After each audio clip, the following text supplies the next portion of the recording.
지난 7일 트럼프 미국 대통령 당선인이 윤석열 대통령과 전화 통화를 통해서 조선 업종에 대해서 언급을 하면서 조선주가 그 이후에 특히나 대표적으로 한화오션 어제 52주 최고가를 경신했는데 무려 한화오션 같은 경우에는 40%가 넘게 올랐거든요. 지금 조선 업종에 대해서 어떻게 바라봐야 할지 조선 업종 애널리스트 모시고 도움 말씀 들어보는 시간 마련을 했습니다. 오늘 이 시간 신영증권의 엄경아 연구위원 모셨습니다. 어서 오세요. 안녕하세요. 네, 일단은 트럼프 당선인이 이렇게 처음으로 윤석열 대통령과 한 전화 통화를 통해서 우리나라의 조선업종에 대해서 콕 집어서 이야기를 하면서 그렇다면 미국의 조선업종이 어떻길래 우리나라와 조선업에 있어서 협력을 또 강조를 했을까 이런 궁금증이 생기잖아요. 현황부터 알려주신다면요. 네, 지금 현재 미국의 조선업은 일반 상선 시장에서 그냥 존재감이 없다라고 보시면 될 것 같습니다. 네. 올해 들어서 지금 아직 12월이 끝나지 않았지만 한 1,900여 척의 선박이 발주가 되었는데요.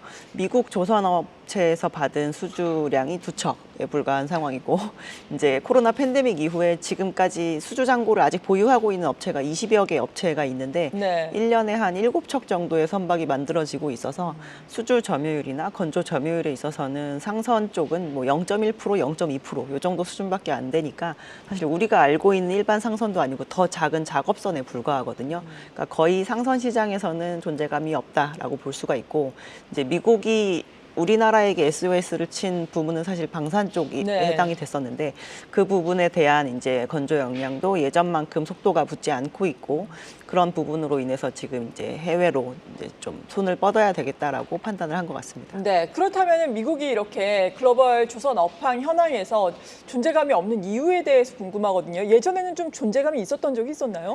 존재감이 가장 많았을 때는 이제 2차 세계대전 때라고 보시면 될 것 같고요. 예. 선박을 굉장히 직선화시켜서 이제 공장에서 찍어내듯이 만들었었고 그때 당시는 사실 군함과 상선의 경계선이 조금 모호했던 시기였고 이제 군수물자를 빨리 날리는 게 훨씬 중요했었기 때문에 그때 당시 저희가 수량적으로 가장 풍성한 조선업을 미국이 영위했다라고 볼 수가 있는데요.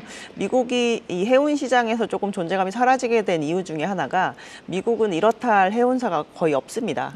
과거에 아예 없었던 건 아니지만 저희가 90년대에 이제 유럽계 자본으로 다 넘어가게 되면서 지금은 이제 미국의 야드에게 우리 이러한 신기술 선박을 좀 만들어 주세요라고 요구할 수 있는 그러한 주도적인 이제 해운사가 없다라고 볼 수가 있거든요. 그래서 그런 부분으로 인해서 점점 만드는 배의 수도 줄어들고 저희가 신기술을 요구를 하는 요구자도 좀 없어지게 되면서 아무래도 시장에서의 그런 영향력이 좀 사라졌다라고 보시면 될 것 같습니다. 네, 그렇군요.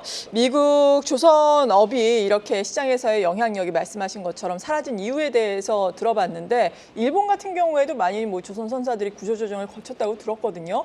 일단 이런 과정에서 미국이 지금 방산 쪽을 콕 집어서 뭐 MRO 쪽도 이야기를 했잖아요. 좀 위기감을 느끼고 있는 걸까요? MRO 특히나 분야에서?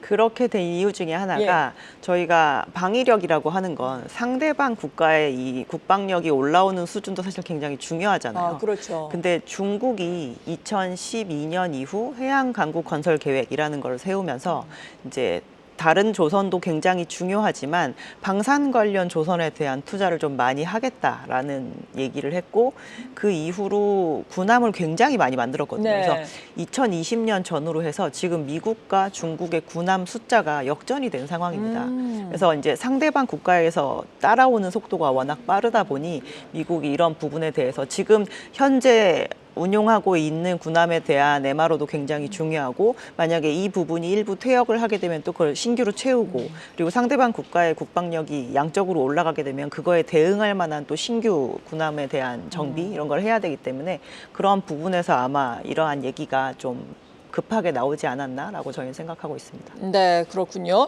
지금 군사력, 국방력과 관련된 경쟁에서 약간 또 중국과의 경쟁이 심화되는 과정에서 미국이 이렇게 MRO 사업에 우리나라에 손을 내밀고 있다라고 말씀해 주셨는데 그렇다면 군함을 비롯한 이러한 방산 쪽에서 국내 조선사들의 지금 역량은 어느 정도인가요? 우리나라의 해군력은 글로벌 랭킹 한 5위 정도 되는 상황이고요. 한국 전쟁 이후에 처음에부터 우리나라가 막 그렇게 군함을 잘 만들었던 건 아니고 해외에서 퇴역한 무기를 가져다가 쓰면서 이 부분에 대한 일부 그 부분을 계속 국산화 시킨 상황입니다. 그래서 지금까지 몇십 년에 걸쳐서 국산화를 시킨 상태이고 이 해양국방 쪽 내에서는 저희가 알기로는 국산화율이 한 60-70% 정도에까지는 이제 올라온 것으로 파악이 되고 있고 우리나라의 그런 군함이나 전함 등을 이제 지금까지 만들어 온 레코드가 있기 때문에 저희가 물리적인 인프라도 갖추고 있고 그 부문에 이제 종사를 하고 있는 종사자들의 인프라도 굉장히 잘 깔려 있는 상황이다라고 보셔도 무방할 것 같아요. 네, 그렇다면 미국의 해양 방산 수요 증가의 움직임이 세계적인 뭐 추세라든지 뭐 세계 조선 업황에 미치는 영향은 앞으로는 어떻겠습니까? 저희는 이 방위산업 내에서 미국의 이러한 외부로의 발주가 아무래도 이제 다른 거랑 좀 비교를 해보자면 LNG 시장에서 카타르와 같은 역할을 할 거라고 생각을 하거든요. 네네. 저희가 뭔가 이 조선업에서 발주를 한다라는 건 사실 시간 가치를 사는 겁니다. 그 시기에 그 야들을 우리가 사용하겠다라는 것, 시간 가치와 기술을 사게 되는 것인데 이제 만약에 어떠한 큰 주체가 이 시간을 많이 사겠다라는 거를 시장에다 이렇게 공표를 해놓으면 다른 상대 국가들도 굉장히 급해지거든요. 그러겠죠. 그 부분이 차지가 되기 전에 우리도 빨리 이제 가서 차지를 해야 된다라는 생각을 하기 때문에 그래서 이제 이렇게 외부로 미국이 방산 관련된 거를 발주를 많이 하게 되는 건 어떻게 보면 이번이 이제 초기라고 볼 수가 있는 상황이기 때문에 이걸로 인해서 시장에다가 큰 촉매제 역할을 하지 않을까라고 저희는 생각하고 있습니다. 네, 그렇다면 해양 방산과 관련해서 우리나라의 업체 가운데 혹시 최선호주는 어떤 종목을 꼽으세요? 저희는 HD 현대중공업을 말씀을 드리고 있고요. 네.